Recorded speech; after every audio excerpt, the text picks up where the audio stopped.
Welcome to the Norris Group Real Estate Podcast, a show committed to bringing you insights from thought leaders shaping the real estate industry. In each episode, we'll dive into conversations with industry experts and local insiders, all aimed at helping you thrive in an ever-changing real estate market, continuing the legacy that Bruce Norris created, sharing valuable knowledge, and empowering you on your real estate journey. Whether you're a seasoned pro or a newcomer, this is your go-to source for insider tips, market trends, and success strategies. Here's your host, Craig Evans.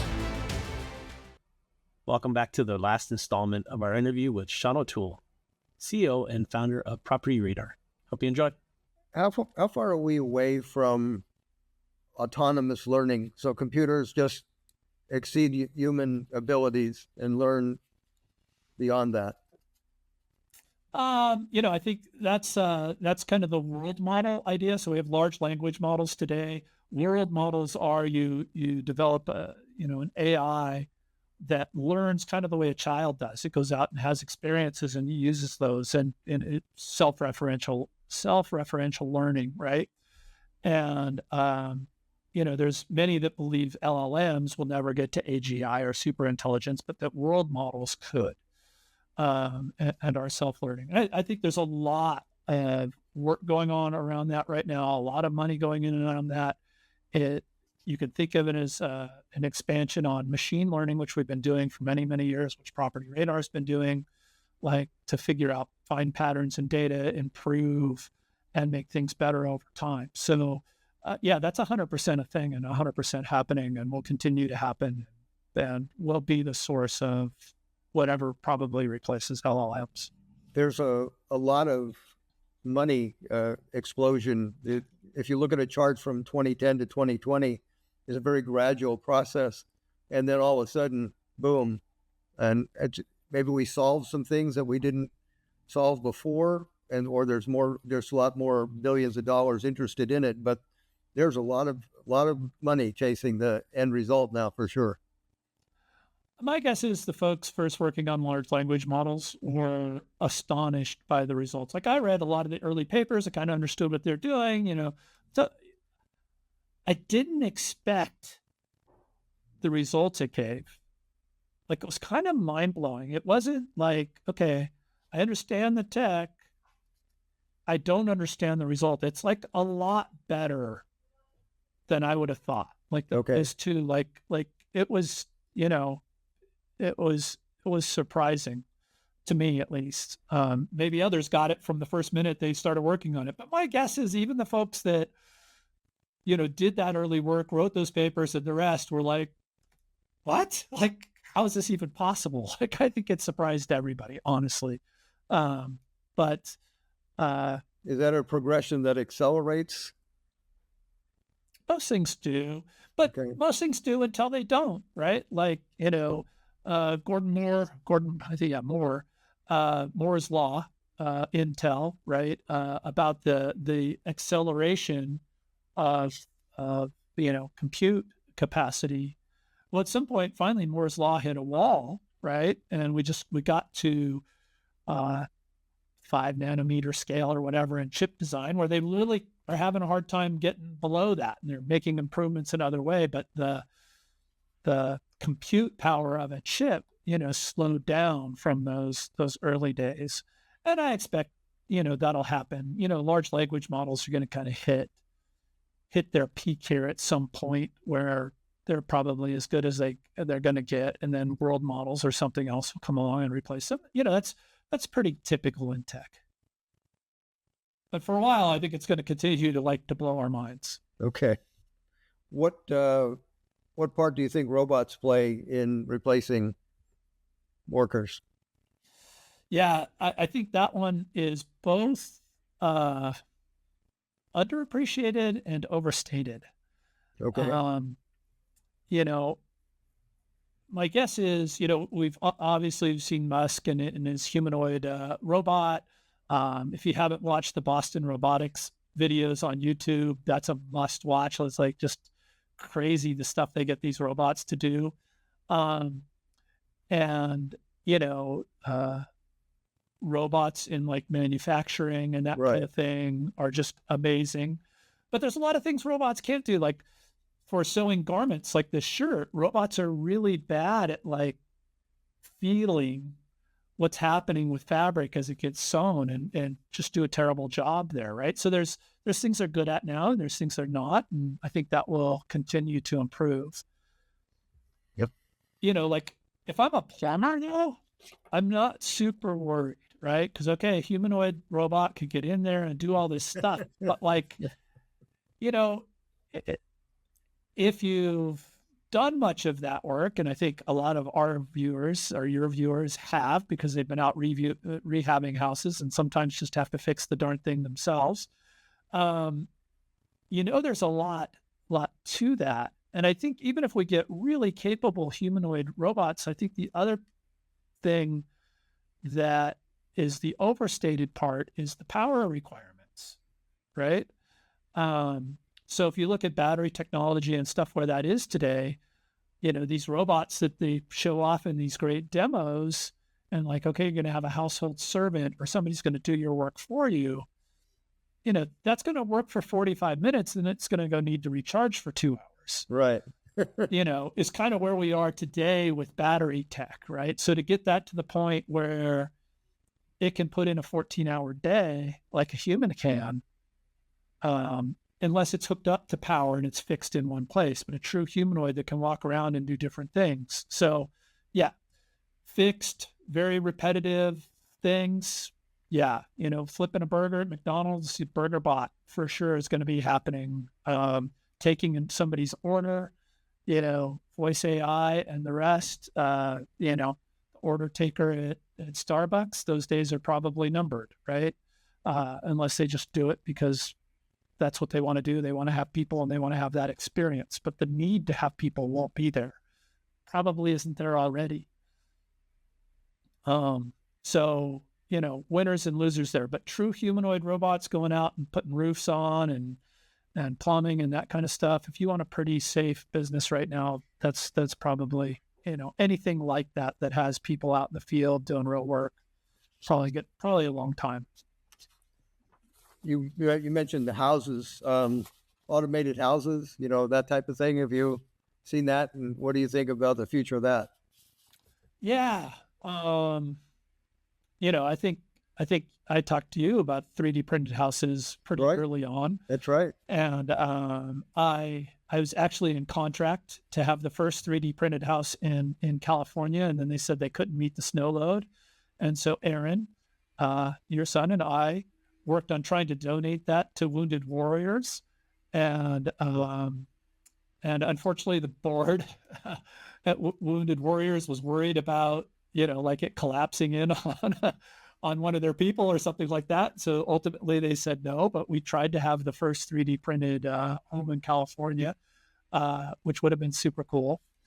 And, you know, so I've been following that space for a really long time. I think overall, I would say I'm disappointed where both that and manufactured housing still are. There's a lot of progress been built there. If you've seen an apartment go up, almost for sure that apartment's been modules shipped, you know, on a truck rather than stick built. So there's a lot of progress going there, but, you know, not to the point where it's helping with affordability or fundamentally changing things. You know, back to you know, Schiller's chart and this big drop in cost back in 1920. A lot of people think that was the Depression, but it was actually the Sears and Roebuck catalog home, as you know.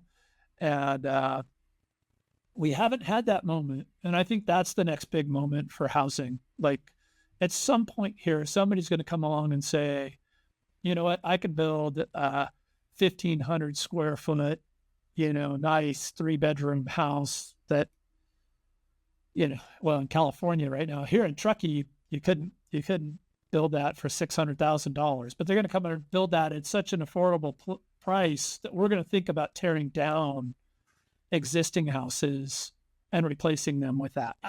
I believe we're going to have that kind of technology moment here at some point, whether it's through 3D printing, advanced materials, something, you know, we're going to have that Sears and Roebuck catalog, moment that just totally transforms how we build houses, that we still build them with sticks and drywall, even in the modulars. It blows my mind. It's so outdated.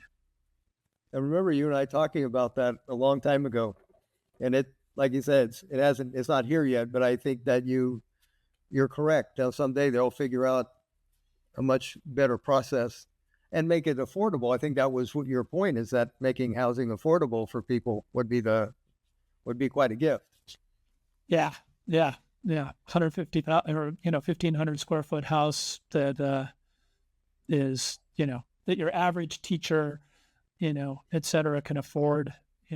That's what we should be pushing for. And this comes back to the dream of AI and robotics and those kinds of things, right? Is we should be able to bring everybody's standard of living up while doing a lot less work individually. And that should be something that we're all excited about and working for rather than terrified of. And I think the reason we're terrified of is we haven't yet seen the leadership that makes me feel safe that on either party, right? So, we're going to go eliminate coal, but we've got no plan for the coal miners. We're just going to leave them there to rot and die, right? Like, that's not going to work, folks. Like, you're going to have people really upset and they're not going to vote for you anymore, right? Like, and they're going to vote in something else that's not that. And so, like, we need to think about, okay, coal's not great. Like, it's not great for the coal miners. We need to get rid of coal. But we need to take that next step and go, okay, what happens to the coal miner? Now think about that on every job. And that's the conversation we need to be having as a country, period. That's what I want to hear in the next presidential debate. And only that. I don't give a shit about anything else. What about national debt? Are you concerned about that doing any damage? It's a fiat currency in a fiat world. Like, just give people confidence in your fiat currency and your national debt. And what does it matter? Print Googles of money. It doesn't, like, these things don't matter. It's like all this money going into AI is going into AI because, is it going to be a return on all these companies? Most of these people are going to lose their money. Some are going to turn out really well. There isn't this lack of money is this artificial mindset. It's very real, right? If I got to pay rent this month, but on these bigger scales, right? Is that really the thing, right? It's something, the dollar bill is just something we made up and decided to believe in, right? Well, we're hoping other people continue to believe in it. I mean, the other side of that, right, is you have pensioners and other people that want to give their money and want to get a fair return. Right. And I think that's an important thing to think about, right? That we didn't think about when we went to 1% mortgages. Right. Like, 1% return isn't a fair return on loaning somebody money to build a house. So let's stop doing the sways both ways. Let's say, here's what the fair return is, right? And put capital into that, make it available. Like that, even mortgage rates, that's the way we should be thinking about it. What's a good two-sided marketplace that's fair to everybody involved and doesn't swing around all the time based on policies that are outside of most people's control. Right. Last question, Sean. It's just in this world of Bitcoin, stablecoin. What's your thought about that category? I think they are very high risk to our current monetary system and an unnecessary risk. Okay. Right? Like, so, and you kind of need to separate out blockchain, which I think is a good technology for like countries that need to trade with each other and have a secure mechanism for recording, what's going on, or untrusted parties like to have a distributed ledger to record these transactions on that no one person has control of. I think that has a place in the world and has needs. Some people are pitching it for property, but I think the county recorder's office probably works just fine. I don't even know that it's necessary there. Would it be an upgrade? The county recorders, maybe you should think about, sure. Like that wouldn't be a bad idea. So that's the blockchain. Then put crypto on top of that. And, blockchain is the key feature there. It's this distributed ledger. Still today, it's mostly used for illicit transactions, right? It has nobody's buying groceries with blockchain. They may buy money with the money they made off of blockchain, but they're not going down and using blockchain. It has no use for most people in the world today. So it's simply today a gamble. And, stable coins, you're going to start tying it to these other things and yet let people gamble on them. Like, that just doesn't end well. I think our next financial crisis is most likely around something going wrong there. Okay. And infecting the broader monetary system. Joey, you have a question? Yeah, I wanted to ask one last question too. Well, two parts. The first part is how much do you bring AI to the table in your company? And then the second part, what would you recommend real estate investors to how to use AI for their careers? Yeah. Okay. So on the first one, it's really, that's been pretty much from the time they got useful. We've been encouraging it throughout our company for all of our employees. For me, I see it as a way to grow faster, not to replace people, right? I want to grow as fast as I can as a company. I want to build. I've got huge vision. I've got all kinds of things I want to do. So for me, it's not about replacing people or cutting costs. It's about making everybody more productive and doing more with the resources I have. I'm still a bootstrap company. I still have limited funds to invest. So for me, it's just a multiplier, and I love that. Then I have a great book for you and anybody. It's called The AI-Driven Leader by Jeff Wood. Awesome. Yeah. Yeah, absolutely. And I use it all day, every day, and run ideas back and forth, debate, whatever. It's another sounding board, but it doesn't replace the need to go talk to people. Yeah, right? Jeff Wood says, make it your thought partner. Yes. I think it's great to have those debates with that you're not yet ready to have with everybody else. But before you go put it into action, probably good to talk to a human too, right? Like it's the way I would take that, right? And so we've got more and more AI features coming out in our product. And I would say most of our roadmap is AI centric. So yeah, super important for us as a company, like key. So how could real estate investors use it? Yeah. So, I think there's a lot of things out there right now. And it really comes down to how tech savvy you are, right? So one is just to wait for companies like us to bring you stuff that's cool, right? And use it as it comes available. That's super simple, lets you stay in your lane, whatever. Two is, one of the things I've always said is that like these small local businesses got into it because they're good at doing X, right? A roofer's good, maybe his dad was a roofer. He knows how to climb around a roof, pound nail. He's not afraid of heights, whatever, right? Somebody who got into flipping, maybe came out of construction or had some capital or whatever, right? You have your thing you're good at, but you're not necessarily good at everything. And now you've got this built-in mentor, right? Instructor that you can say, okay, how do I best set up my chart of accounts? Because I know nothing about finance, right? What software should I use? How should I best go about doing this? I've got a tenant with a problem, and how should I go about solving that problem? I got a tenant who's not paying me. Like, what are my options, right?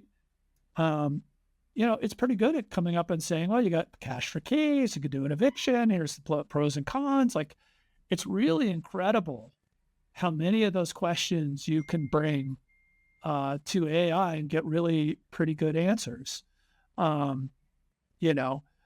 Reddit still exists. You can still go there with your questions, community.propertyradar.com and other places that you can bring questions still exist. So you could still go get that human input on it too. But I think that's the major thing. Like, go learn, explore, get good at the things you're not good at, right? Fill those gaps. We all have our lane where we're super strong, and we all have places where we're not. We can fill those with people ultimately, right? And that's great. Build out a team, still love that. But until you can afford that team, now you've got this resource you can use that really gives a lot of times world-class advice. And as you build out that team, make sure that team is as good as that advice, or they're at least using the tools so that they're as good as that advice as well as doing the work. Yeah, good point. Well, Sean, thank you for taking time today and being with us. I enjoyed very much. And not one foreclosure statistics. Well, I guess we kind of did. Like 1 + 1 is 100%, but yeah, no data. Yeah. So Well, different conversation for us. But that's great. What's funny is that, you see a lot of that stuff about Florida, and, since you're familiar with the statistics, all of Florida last year had 0.75% of the inventory sold via foreclosure. 0.75%. Yeah. That's not affecting anything. Right. Yep. And then If it everybody's goes like, up oh to my 1.5, gosh. you're right. Your foreclosures have doubled. It's like, oh my God. But it's still nothing. At least nothing compared to 2008. No, that was pretty crazy. All right, Sean. Thank you very much. Good seeing you again. Take care. Bye-bye. For more information on hard money loans, trust deed investing, and upcoming events with the Norris Group, check out thenorrisgroup.com. For more information on passive investing through the DBL Capital Real Estate Investment Fund, please visit dblcapital.com. The Norris Group originates and services loans in California and Florida under the California DRE license 01219911, Florida Mortgage Lender license 1577, and NMLS license 1623669. For more information on hard money lending, go to thenorrisgroup.com and click the hard money tab.